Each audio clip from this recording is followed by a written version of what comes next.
Tugasku menemanimu.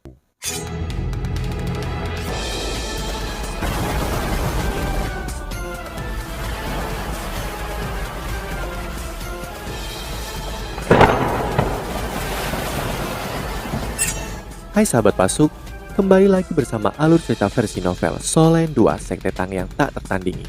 Jangan lupa like, subscribe, dan nyalakan tanda lonceng. Mari kita lanjutkan. Kekuatan jiwa Mas Xiaotao perlahan-lahan pulih melalui inti jiwanya. Meski masih ada kijat yang terkandung dalam kekuatan jiwanya, tapi kijat itu jauh lebih redup daripada sebelumnya. Selain itu, dia masih tidak bisa melakukan apa-apa karena Huo Yuhao telah mematikan lautan spiritualnya dan matanya tertutup ketika ekspresi menyakitkan muncul di wajahnya yang cantik dari waktu ke waktu. Kekuatan pemurnian Huo Yuhao akhirnya menghilangkan benang merah kijat di lautan spiritual Mas Xiaotao. Ia mengambil nafas dalam-dalam dan perlahan-lahan menarik jarinya dan meletakkannya kembali ke telapak tangannya. Kekuatan jiwa es pamungkas Huo Yuhao mengalir ke tubuhnya dan hawa dingin sedingin es membuat Mas Xiaotao menggigil kedinginan saat dia membuka matanya. Mas Xiaotao tampak agak linglung ketika pertama kali membuka matanya, tetapi jiwanya tampak kembali ketika dia melihat Huo Yuhao di depannya. Wajah Mas Xiaotao mengalir dengan kejutan yang menyenangkan, dan dia sepertinya ingin mengatakan sesuatu. Tetapi dia segera merasakan kekuatan jiwa es pamungkas Huo Yuhao yang berkembang menjalari tubuhnya dan dia buru-buru menyalurkan kekuatan jiwanya sendiri untuk bekerja sama dengannya. Semuanya menjadi lebih lancar begitu dia mulai bekerja sama. Kekuatan spiritual dari inti jiwa pelengkap yin yang Huo Yuhao yang tangguh itu sangat sombong, dan kekuatan jiwa yang menakutkan menyapu dirinya dan dengan cepat memusnahkan ki jahat di tubuhnya. Banyak kekuatan jiwa Mas Xiaotao juga dimurnikan. Sebagian besar kekuatan jiwanya masih dipenuhi ki jahat dan itu akan terus mempengaruhi dirinya jika dia tidak membersihkan semuanya. Huo Yuhao menghela nafas dalam-dalam saat dia menarik telapak tangannya. Mas Xiaotao juga mengambil nafas dalam-dalam dan tubuhnya terasa sangat nyaman dan santai. Tetapi dia merasa sedikit kosong pada saat yang sama. Kekuatannya telah anjlok dan dia tidak hanya kehilangan api pamungkasnya, dia juga kehilangan hampir sepertiga dari kekuatan jiwanya. Meskipun dia akan pulih dengan sangat cepat, dia tahu bahwa ada sesuatu yang salah dengan jiwa bela dirinya dan bahwa ki-ja di tubuhnya dapat kambuh jika dia memulihkan kultivasinya. Masalah yang mendasarinya masih ada, tetapi setidaknya pikirannya kembali normal.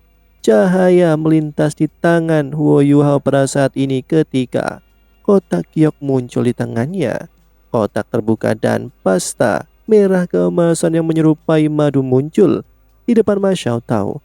Aroma samar yang dicampur dengan elemen api yang padat dan murni segera menarik perhatian Mas Xiaotao.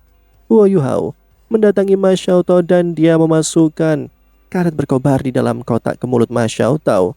Sedikit demi sedikit, Mas Xiaotao tidak berbicara dari awal sampai akhir dan dia juga tidak menolak ketika dia menelan sepotong karet berkobar. Terus-menerus, air mata mengalir di matanya. Maaf kakak, aku terlalu lambat dan akibatnya kamu sangat menderita. Aku pasti akan memperbaikimu dan kamu akan menjadi mahasiswa sejati dengan api pamungkas hari ini. Kamu tidak perlu khawatir tentang ki jahat itu lagi. Ini disebut sebagai karet berkobar dan itu adalah esensi ramuan abadi tipe api.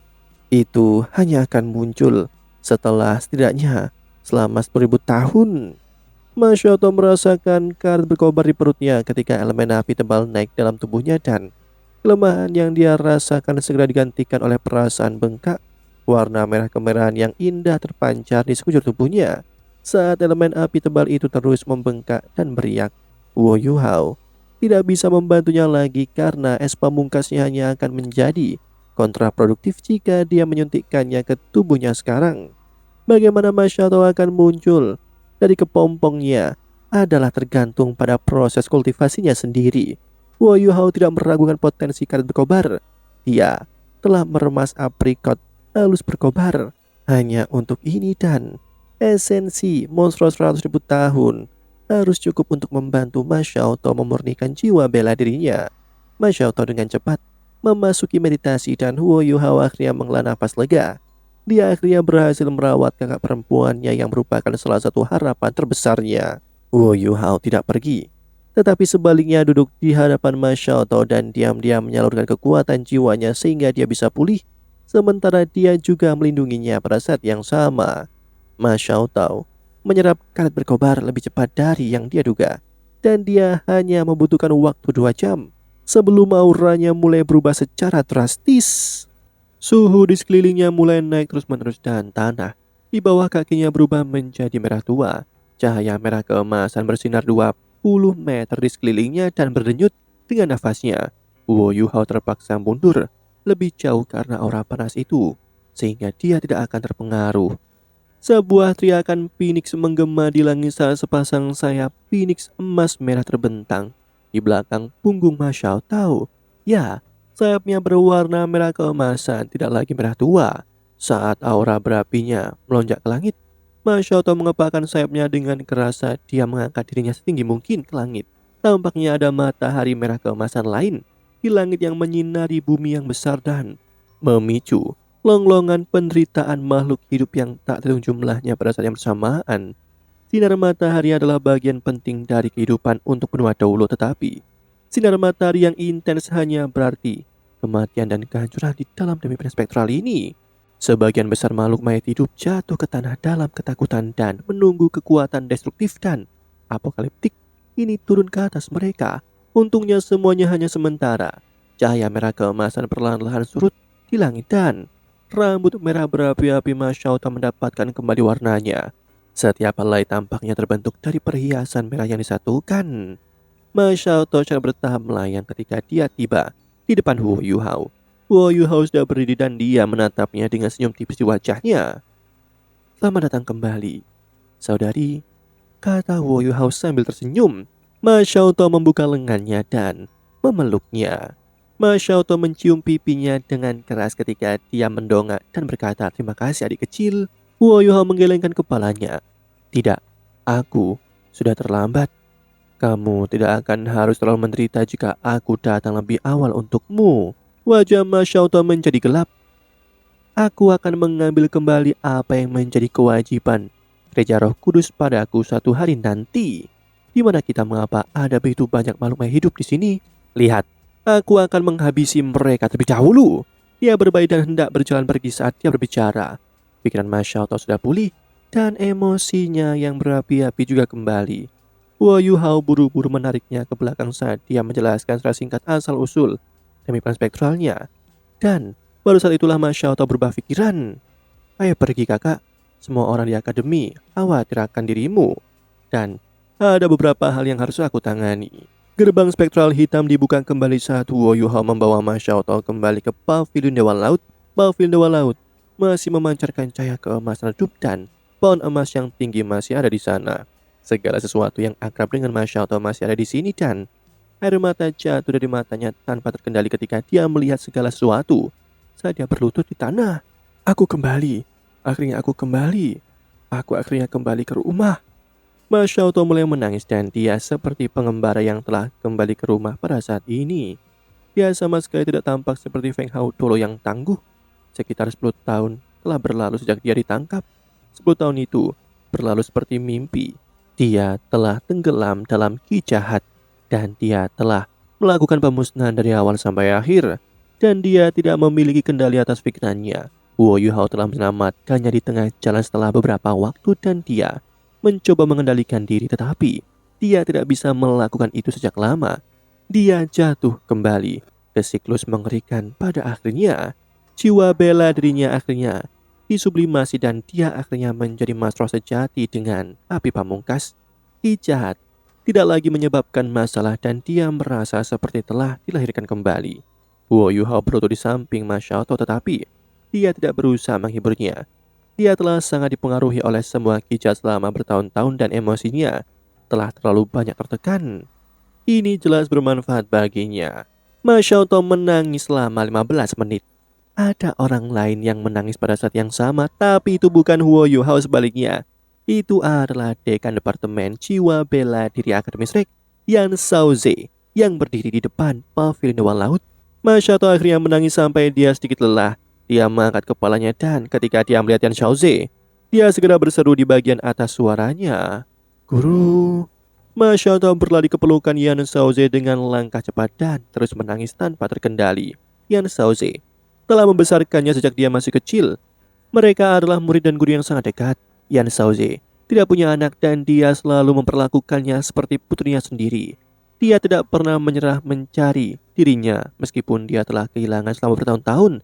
Tetapi dunia sangat luas dan Gereja Roh Kudus adalah entitas yang telah menculiknya. Bagaimana dia bisa menemukannya dengan mudah? Tapi sekarang Ma Xiaotou telah kembali dan pikirannya kembali normal. Bagaimana bisa Yan Xiaoze menahan air matanya lebih lama lagi? Teriakan memekakkan telinga. Ma Xiaotou akhirnya menarik perhatian para tetua saat mereka melangkah keluar dari pavilion Dewa Laut satu demi satu. Semua orang mengungkapkan ekspresi puas ketika mereka menyaksikan kembalinya Ma Xiaotou dan bahwa dia kembali normal. Selain itu, kembalinya dia mewakili tambahan kekuatan akademi.